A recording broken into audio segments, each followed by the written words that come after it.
to speed on the latest in sports. I'm Sean Yao. Gilas head coach Chot Reyes has finally responded to Cambodian coach Harry Savayas' comments after the 2023 SEA Games. Coach Savaya, whose squad lost to the Philippines in the gold medal match, criticized Coach Chot for making excuses in Cambodia's loss in the group stage. The Cambodian coach mocked Reyes for supposedly blaming the weather and other conditions during the match. He even offered to teach Coach Chot about coaching in Europe. In response, Coach Chot said there's nothing wrong with stating facts. He maintains that the teams were made to play in substandard conditions, including a linoleum-covered court and insufficient air ventilation. Reyes says that this is not suitable for high-level basketball and has put the players in dangerous situations. And thought leaders with Kathy Yang was able to speak with Gilas assistant coach Tim Cone, who had just arrived with a successful Redeem team from the 32nd Southeast Asian Games in Cambodia. Here's what Coach Tim had to say about winning back the gold for the Philippines.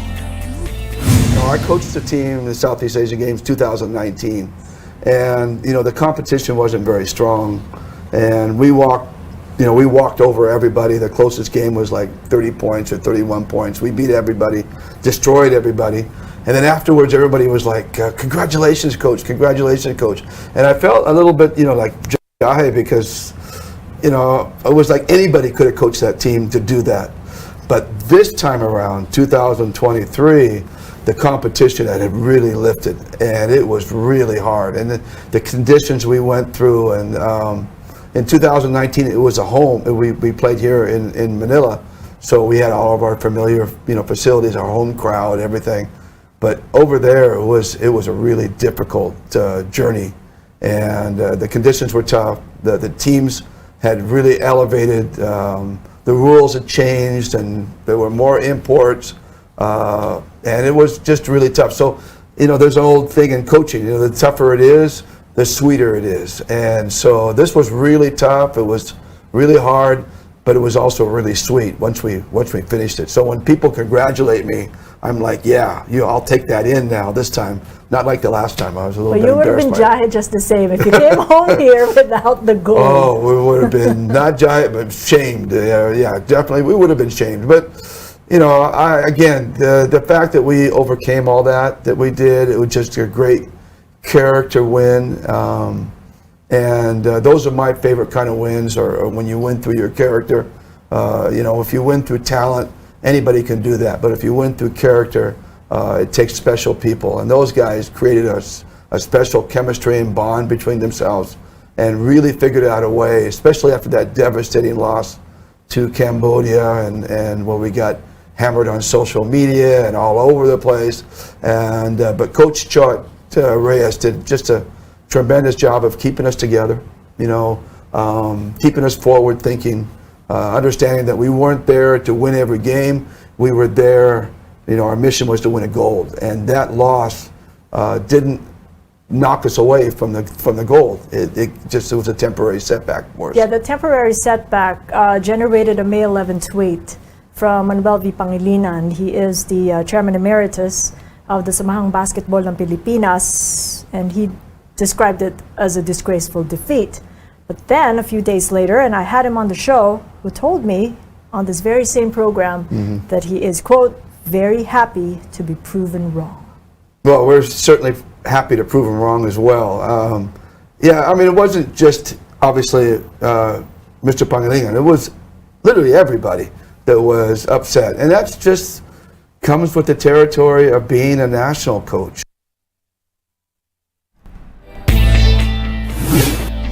Catch that full conversation with Coach Tim Cone on Thought Leaders with Kathy Yang, only here on One News. Moving on now to the PBA, the Rain or Shine Elasto Painters will be getting Mac Bello in a trade with the Meralco Bolts. ROS announced the trade on Thursday, letting go of Norbert Torres in the process. The trade stands to benefit Bello, who has been rarely utilized by Meralco, playing in only 9 games in the 2022 to 2023 PBA season. The trade was likewise confirmed by the Bolts. In a tweet, the team thanked FEU product Bello for his contributions to the team. They also welcomed Torres, anticipating his positive impact to the team, especially after the retirement of Ray Hugnatan. And the Philippine women's football team has been drawn to a tough group in the AFC Women's Olympic qualifying tournament. The Filipinas will go up against Chinese Taipei, Iran, and host Australia in Group A. It was Chinese Taipei whom the Philippines defeated last year to qualify for their first ever FIFA Women's World Cup berth. The qualifying tournament, slated for October, will be the third and final phase to get into next year's Olympics in Paris. 4 slots from the 3 groups will be at stake in the final round in a bid to fill the 2 Olympic slots allotted for Asia. We're taking a timeout. The game on One News Now will return after this. Stay tuned.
You're still watching the game on One News Now. I'm Sean Yao. In the NBA playoffs, the Denver Nuggets take a 2-0 series lead in the Western Conference Finals against the LA Lakers. The Nuggets picked up their offense in the fourth quarter after being so-so in the first 36 minutes en route to a 108-103 win. Nikola Jokic was stellar as usual, notching another triple-double, 23 points, 17 rebounds, and 12 assists. But it was his teammate Jamal Murray who stole the spotlight. Murray scored 23 of his 37 points in the payoff period, igniting Denver's rally to seize control of the game. The series heads to Los Angeles on Sunday for Game 3. And in volleyball, Ateneo standout Vannie Gandler will be forgoing her final UAAP playing year to grow pro for the Signal HD Spikers. Signal confirmed the signing on its social media accounts as they welcomed Vannie to the team. This makes her the second Lady Eagle to go pro in recent weeks after Captain Faith Nisperos joined the Acari Chargers.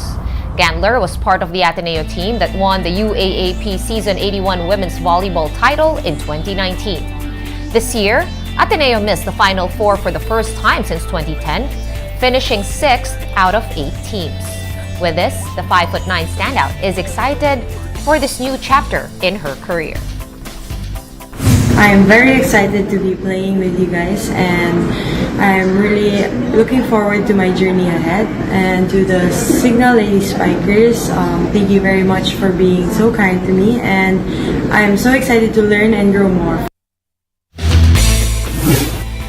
In tennis, Spanish star Rafael Nadal will be missing the French Open next week. Nadal is still recovering from a hip injury that he sustained at the Australian Open in January. Known to dominate the clay court season for years, Nadal has competed at Roland Garros every year since 2005. This was the year that he won the first of his joint record 22 major titles. Aside from this, the former world number one has also announced that 2024 could be his final year as a pro. Due to several missed tourneys, the 36-year-old tennister has fallen out of the top 10 in world rankings and is currently at 14th seed.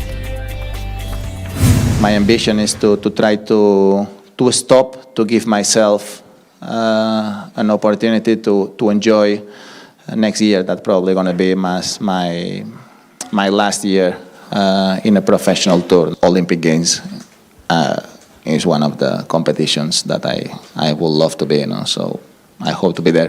If it's going to be my last one or not, my last tournament or not, I can't say now.